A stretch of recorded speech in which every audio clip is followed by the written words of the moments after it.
안녕하세요. 백세인생 건강통통입니다.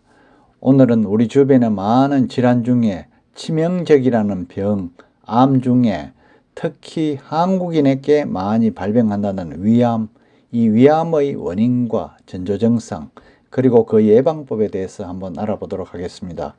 아직까지 저희 채널의 구독자가 아니시라면 지금 바로 구독 버튼을 꾹 눌러주시고요.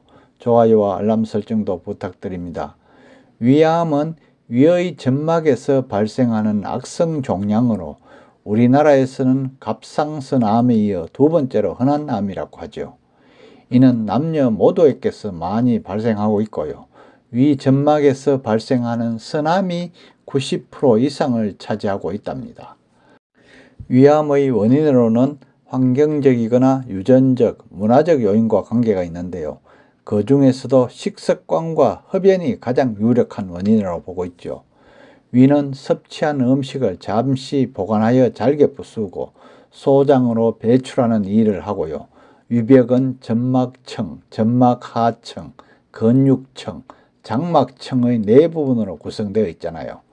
위암은 위 점막에서 발생하고 시간이 지나면서 암세포가 위벽을 파고들어 점막 하층이나 근육층, 장막층을 지나 주변의 장기까지 퍼지게 되는데요.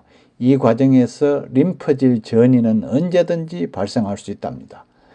그래서 이러한 증상이 나타나면 당장 병원에 가봐야 하는 위암 전조 증상에 대해서 한번 알아보도록 하겠습니다. 그 전조 증상 첫 번째로 상복부가 불쾌하고 팽만감이 있답니다.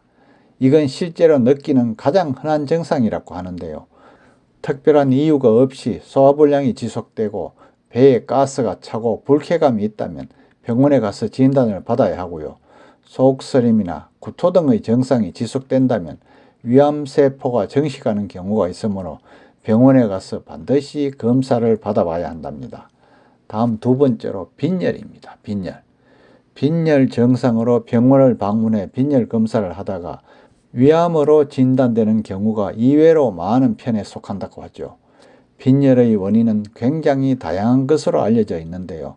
눈에 보이는 확실한 증상들이 나타나는 경우는 예를 들어 피를 토하거나 혈변을 보는 식의 증상들은 바로 알아챌 수 있지만 본인도 모를 정도의 적은 출혈이 계속되는 경우에는 몸의 이상을 알지 못하고 결국 빈혈 증상으로 이어져 발견되는 것이라고 할 수 있죠.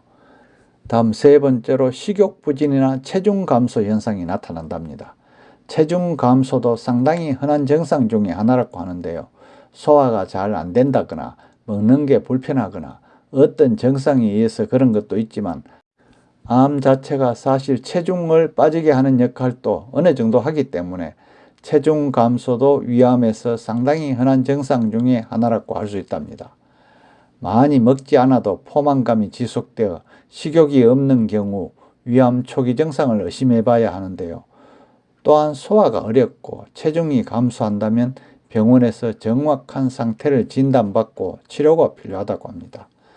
다음 네 번째로 흑변, 그러니까 검은색 변을 보는 거죠. 위암이 진행되면 위와 십이지향 사이의 경계를 이루는 부분인 유문부 폐색에 의한 구토나 출혈에 따른 토혈이나 흑변, 그러니까 검은색 변, 이런 증상이 나타날 수도 있다고 합니다. 그럼 위암을 예방하기 위해서는 어떻게 해야 할까요? 위암 초기에는 특별한 증상이 없기 때문에 건강검진을 받아 위암 여부를 진단해야 하겠죠. 위내시경을 통해 위 내부를 직접 관찰하면서 건강 상태를 체크해야 하는데요. 만약 의심되는 부위가 있다면 조직을 채취해 검사받겠죠. 위내시경 검사는 증상이 없는 초기 위암 발견에 가장 좋은 방법이라고 합니다. 또 위암은 만약 식습관이 좋지 않다면 그 발병률이 4.5배가 높아지게 됩니다. 가공식품이나 짜고 매운 음식, 탄 음식은 피하는 게 좋고요. 음식의 간은 싱겁게 하고 신선한 채소나 과일을 충분히 섭취하는 게 건강에 좋다고 합니다. 오늘은 위암의 원인과 위암의 유력한 전조 증상, 그리고 위암 예방을 위해 무엇을 해야 하는지 알아보았는데요. 우리나라 사람이 가장 많이 걸린다는 위암, 철저한 예방과 사전 진단으로 100세까지 건강하게 사시길 바랍니다. 끝까지 시청해 주셔서 감사하고요. 구독 꼭 부탁합니다.